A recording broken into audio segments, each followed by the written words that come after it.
Hi, folks. Hope you're okay today. It's good to be with you. Um, if you go to my website, jasonburnspreacher.com, jasonburnspreacher.com, you'll find some really good material there to study Christianity. I just want to talk about just for a few minutes concerning rape in the Bible. And skeptics will attack the Bible and say the Bible condones rape. So I want to say a couple of things.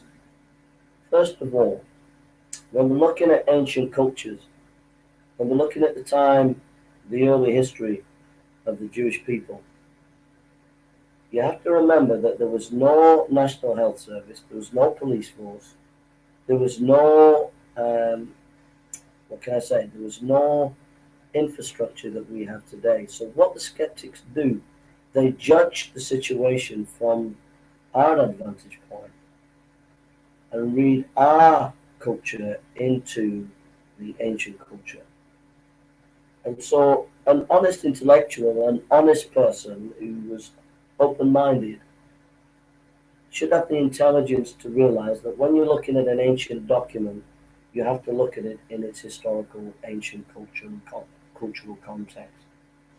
And if you don't allow for that charity in intellectual discussion, then you're not going to be really, sorry, you're not really going to be engaging in a fruitful discussion, but only trying to score intellectual points against your opponents. Now, I'd like to go to Deuteronomy chapter 22. Deuteronomy 22.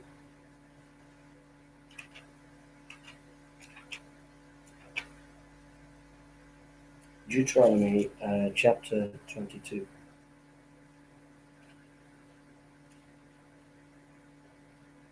Thou shalt not see thy brother.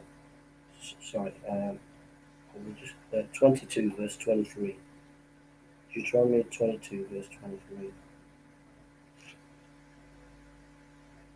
If a damsel that is a virgin be betrothed unto a husband, and a man find her in the city and lie with her, then you shall bring them both unto the gate of that city, and you shall stone them with stones that they die.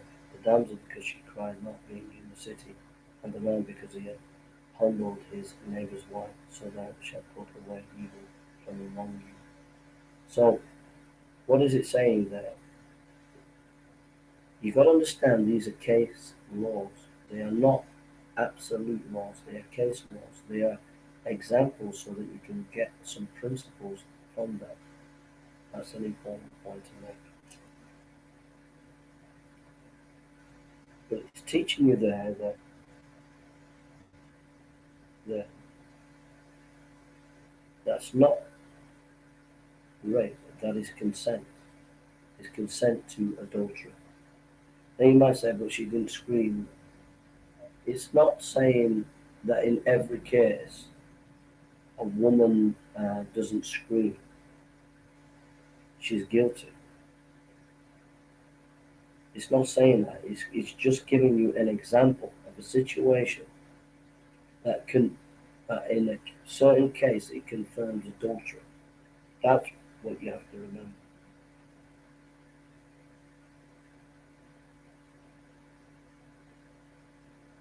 Then it says, for he found her of the field and betrothed them to pride, and there was none to save him. Sorry, I'm just a bit tired from going to iPad. If the damsel, sorry, but if a man find a betrothed damsel in the field, and the man forced her and lied with her, and the man only way that sorry, if a damsel that is a virgin be betrothed unto a husband, and a man find her in the city and lie with her, then she shall bring them both unto the gate of that city, and shall stone them with stones that they die. The damsel because she cried not. She cried not. And in that culture, it's an indication of adultery. Verse 25, if a man find a betrothed damsel in the field, and the man forced her, and lie with her, and the man all that lay with it shall die. This is the point. The Bible is teaching that rape is to not be in any shape or form accepted whatsoever. The man who rapes is to be killed, showing great dignity to the woman that what you have done is you have violated and robbed her. So it's very, very clear about rape. And then, verse 27, for he found her in the field, and betrothed those who cried, and there was none to save her.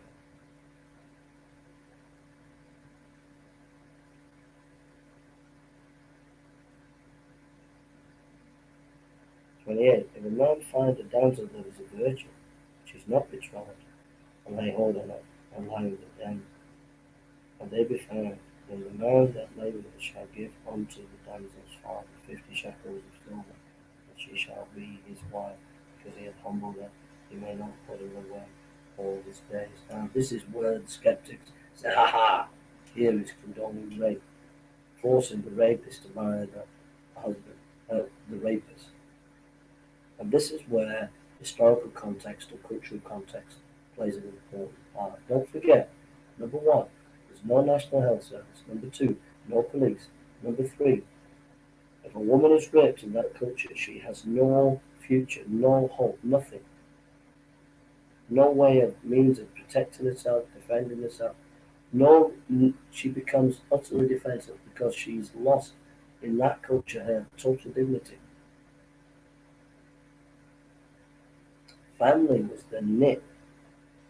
Now, it's not saying that the text before it said the man who rapes is what should be killed. So it's not saying in this text that you have to marry your rapist. It's not saying that. This is a provision. It's a provision for a woman who may not have the backing, may not have the resources of a father who can look after her, or a son, or people who can look after her. Don't forget, in a family, you would marry, and then you would have children, and the children would look after you. A woman who's been raped would not be able to marry again. No one would want to marry a rapist in that kind of culture. So she's lost all her future. And so there's a provision here. Instead of killing a man, there could be a choice.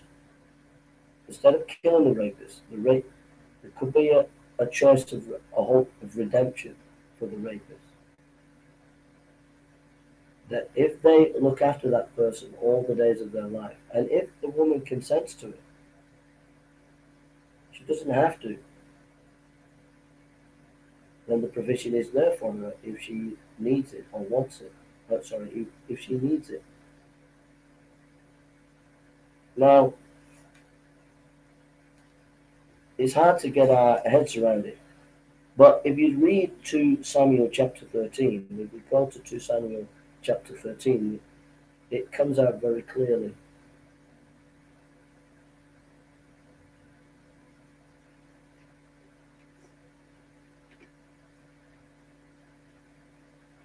Two Samuel 13.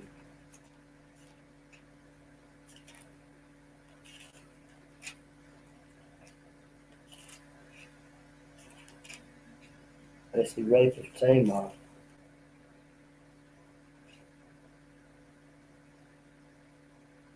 Let's just read it. It came to pass after this that Absalom, the son of David, and a fair sister whose name was Tamar, and Amnon the son of David loved her. And Amnon was so vexed that he fell sick for his sister Tamar, for she was a virgin, and Amnon thought it hard for him to do anything to her. But Amnon had a friend whose name was Jonadab, the son of Shema, David's brother, and Jonadab was very such a man. And he said unto him, why art thou being the king's son? Lean from day to day, wilt thou not tell me? And Amnon said unto him, I love Tamar, my brother Absalom's sister. And Jonadab said unto him, lay thee down on thy bed, and make thyself sick, and when thy father cometh to see thee, say unto him, I pray thee, let my sister Tamar come and give me meat and dress the meat in my sight, that I may see it and eat it at their hand. So Amnon lay down and made himself sick, and then the king was come to see him. Amnon said unto the king, I pray thee, let Tamar my sister come and make me a couple of cakes in my sight, that I may eat at the hand. Then David sent home to Tamar, saying, Go now to thy brother Amnon's house and dress in meat. So Tamar went to her brother Amnon's house, and he was laid down, and she took flour and kneaded it, and made cakes in his sight, and did bake the cakes. And she took a pan and poured them out before him, but the refused to eat. And Amnon said, Have out all men from me. And they went out every man from them. And Ammon said unto Tamar, Bring the meat into the chamber, that I may eat with thy hand. And Tamar took the cake which she had made, and brought them into the chamber to Ammon her brother. And when she had brought them to eat, he took hold of her and said unto her, Come lie with me, my sister. And she answered him, Nay, my brother, do not force me, for no such thing ought to be done in Israel. Do not thou this folly. And I, whither shall I cause my name to go? And as for thee, thou shalt be as one of the fools in Israel. Now therefore I pray thee, speak unto the king, for he will not withhold me from thee. Howbeit he would not hearken unto her voice, but being stronger than she, forced her and lay with her. Notice this, verse 13. Whither shall I cause my shame to go? And as for thee, thou shalt be as one of the fools in Israel. Now therefore I pray thee, speak unto the king, for he will not withhold me from thee. Now it goes on. Then Amnon, howbeit he would not hearken unto her voice, but being stronger than she, forced her and lay with her. Then Ammon hated her exceedingly, so that the hatred, whether he hated her, was greater than the love wherein he had loved her. And Ammon said unto her, Rise, be gone. And here's the point. And she said unto him, There is no cause this evil is sending me away, is greater than the other that thou didst unto me. But he would not hearken unto her. She's been raped. And she's saying it is so bad for you to now send me away. Because her shame would have been double in her culture. And that's what it's talking about in the Deuteronomy text. It's provided provision for those who have been shamed.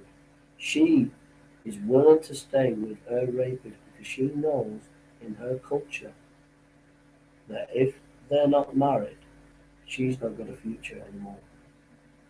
And unless you put yourself in her shoes, in her culture, you will not understand that. Alright? Now, there's another couple of rapes. There's one in Judges. In the book of Judges, it gives no condoning of that rape. And there's a rape in the Sodom and Gomorrah, or desire to rape, where Lot is in a house and he has these companions, and the people outside want to rape them, and he says, No, I have my daughters.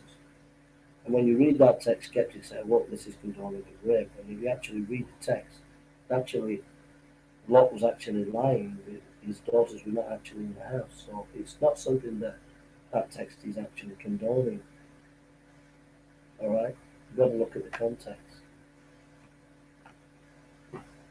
All right. God bless you, and take care.